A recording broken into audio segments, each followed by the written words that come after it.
Wow.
you have actually gone global.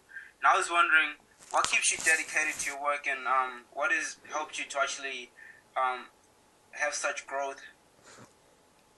First of all, you don't start growing in your vocation when you are as old as me. You start growing in it when you are young, when you are a child. For instance, I started realizing that I'm called to the job when I was 6 years, when we went on the streets to sell, when we were poor. And I grew to understand that yes, there is poverty, yes, there is suffering, but also the life ahead has hope. The life ahead has got light. The life ahead has got people who hold your hand and walk with you. So I started developing positive energy. I started developing angels around me.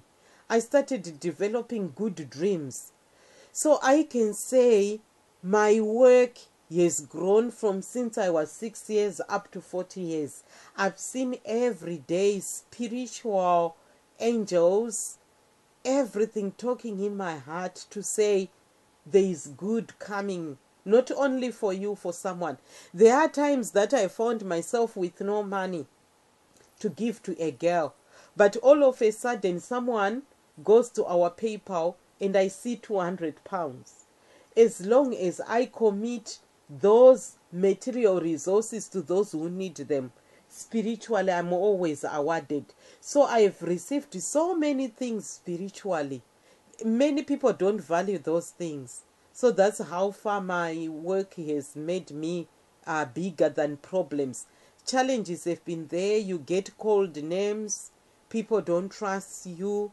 You get so many obstacles as you do this work. But what has taught me to stay stronger is the fact that every day someone with encouraging words come. Someone with a new vision comes my way. Someone to hold my hand comes my way. Okay. As an individual, you have achieved a lot. But do you hope to achieve more in regard to your vocation? Like, is there an ultimate goal that you're aiming for? Oh yes, definitely. I'm hoping one day to be a global leader, working maybe for the United Nations, most strategic points closer to the United Nations Secretary General. And even if I am to be the Secretary General, I would love to.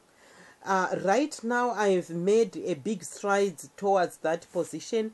I am now a gender-based violence expert for the United Kingdom Foreign Office. I've been called by a credible government, a good government, to go on the ground and help women who are being raped in war-torn countries. It's a scary job. One would shiver to do such work, but it's a calling. So I can say I'm one step towards getting to the top United Nations job.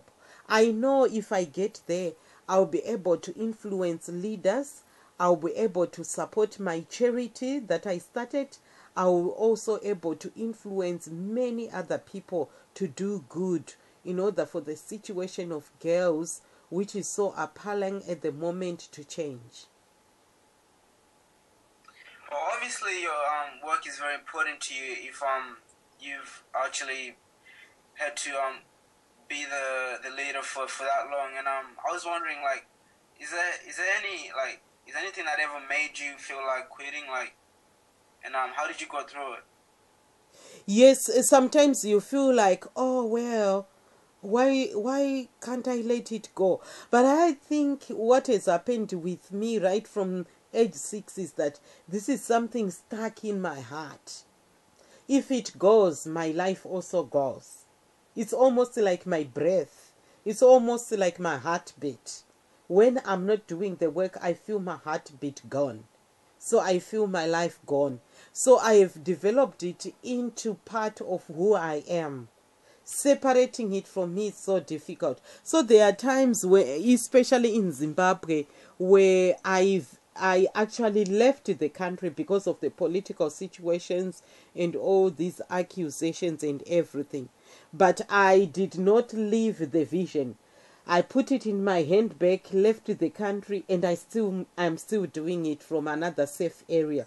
So sometimes I would leave a place, but I won't leave the vocation. From what you've been doing in Zimbabwe and Africa and around the world, I think it's safe to say that you've earned yourself a name in Zimbabwe as a very tenacious and diligent person that stands by what she believes in, amid all the external negativity and hostility from the government and like other individuals. But what gave you the strength to just carry on with your work? And can you come again? Like I think it's safe to say that you've earned yourself a name in Zimbabwe as a very diligent person that stands by what she believes in, despite all the negative comments and hostility from the government. Mm-hmm. But was there any external help from other people that actually kept you going? Oh yes, I received a lot of help. I received help from an organization called Ashoka because I'm a fellow. The good part about my work is that I had built so many networks supporting me personally. So Ashoka came to assist me and they kept on supporting me financially. And then I got support from CNN. There's a time when people were writing a lot of negative things on the internet about my work and trying to stop it, stop donors, stop everyone else. But when CNN got me as a hero, all that stopped. It was like a giant stepping in to say, this is good work. Why do this to good work? So people were very ashamed. They walked away in an ashamed way because through images, through actually highlighting my work, CNN brought even one of the biggest women actresses in the world, Nicole Kidman, to actually endorse my work. It's all over on the internet. It's all over on YouTube. Once that happened, those people stopped.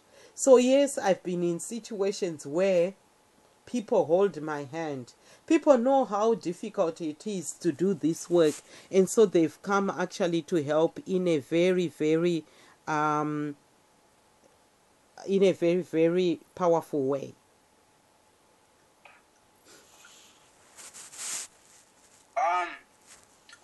Where do you see yourself in the next 10 years or so, in regard to your work? My work is going to grow. My work is going to be the biggest thing that has ever happened in the world. My work has actually already put me in a position where now I'm actually reaching out to more people. So I'm certainly what I wanted to be. I wanted to be a global leader. I wanted to tell people my story. I dreamt whilst I was on the streets as a vendor that you can be like those big women, you can be like those big men. So I am that. I didn't want to stay in the rubbles. God never created me to live a life where I'm miserable, a life where I'm a victim. God created me with all potential. God created me also to be a blessing to other women and girls. So I've done exactly that. You came from a disadvantaged background, and most wouldn't go as far as you have with the little you had. And I actually know that you've got so many poems that you wrote. And tell me, how did you become such an articulate and eloquent person? Most of me was built by my self-determination and hard work. Every day you wake up and you say, what sentence can I write? What paragraph can I write? What page can I write? What book can I write? So I later realized that when I was on the streets of St. Mary's, or when I watched my father abusing my mother, and I was a little girl who could stand up and say, Mama, you can't be abused. That was poetic in itself. That was an expression. That was what God wanted me to do, not only to my mother. So had I not seen problems in the home, I wouldn't have been where I am today. So sometimes we are not schooled by books in class. We are schooled by experiences. So I'm one girl who was schooled by experience more than academic. Everything that you see that I do, be it a poem, nobody took a blackboard and whatever and say, sit down, I'm going to teach you a poem. My poems came from my experience, my feelings. My poems were the music for freedom, were the music for peace in the home. I wanted things to work well. So poetically, I used to say every word. And now, as you see, I'm now putting everything down. That's very inspirational, right? As a highly esteemed women's rights activist, surely a woman of your caliber would have philosophical ideas. Like, are there any that you would like to tell me about today that you actually came up with? Oh, yes. I'm actually going to be publishing my philosophical book on how experience moves you from a victim into victory. I always believe that nobody in this world was born crying because of pain. Everybody was born crying and shouting that I am here. So everybody who is not here, we must take them. And also I've come to see that the spiritual world links us to action. You cannot be a full person without the spirit constantly taking you to a next level. So all that I am today did not come from the fact that I'm flesh. All that I came from was a breathing out of my spirit. I also have a philosophy that once you've got angels around you, no devil can conquer. You can imagine how many devils were knocked out of my area. Everybody who tried to knock me out, they were knocked out. Everybody who tried to tarnish my name, they were tarnished back. So I've got enemies I saw falling away. I've got devils that I saw falling away. And many more fall away every day. Why?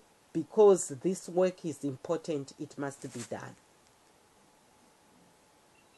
Yeah, from the interview, I actually understand that your most of your life actually revolves around religion, particularly Christianity. And I was just wondering, what do you think is the relevance of religion in our modern society? I think religion remains with the most basic principles. All the rules that we are making in our countries, like big constitutions, will never be bigger than the 10 Commandments. Whatever rules that we are making all come from the 10 Commandments. So as long as people adhere and stick to the 10 Commandments that Jesus gave, we are not going to have killings, we are not going to have fightings, we are not going to have adulterous people, we are going to have people who are upright. And also what I see, everything taught in the Bible, had it been followed as it is, we could have built better societies. But also, I am one woman who also challenges the Bible, especially when people use it negatively to oppress women. Some people always think that we came from Adam's rib in order for us to be oppressed. We came by his side so that we are partners, not slaves. So people abuse the Bible. So I'm also there to say, you don't abuse the Bible. The Bible was meant to make things good and not bad. That is all for today now. Oh, thank you so much. That's a brilliant interview. Thank you, Tinashe. Yeah, I'll be sure to actually write a lot about this because I actually got about 24 minutes.